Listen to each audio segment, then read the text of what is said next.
కొండ ప్రదేశాలు కానీ అడవి ప్రాంతాలు కానీ భలే బాగుంటాయి కదా చూడటానికి. ఇంకా రెండు కలిసిన ప్లేస్ అయితే దాని గురించి వంక పెట్టుకోవాల్సిన అవసరమే లేదు కదా. ఇంతకీ నేను దేని గురించి చెప్తున్నానా, ప్రఖ్యాతి కాంచిన 12 జ్యోతిర్లింగాల్లో ఒక ప్లేస్ అయిన మన శ్రీశైలం మల్లికార్జున స్వామి టెంపుల్.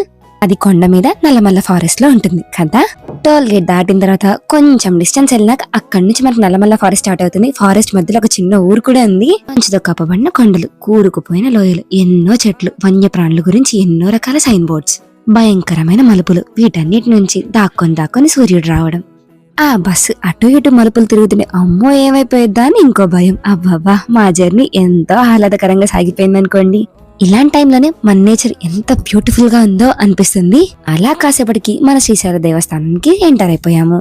మనం శ్రీశైలం అంటున్నాం కానీ అక్కడ ప్రతి చోట శ్రీశైల అని ఉంది. ఎందుకంటారు? అలా మేము చేరుకోవాల్సిన ప్లేస్ కి అయితే వచ్చేసాము. అయితే మిగతా విషయాన్ని నెక్స్ట్ వీడియోలో మాట్లాడుకుందాం. ఈ లోపు సబ్స్క్రైబ్ చేసుకొని పెట్టేసుకోండి. ఉంటాను మరి.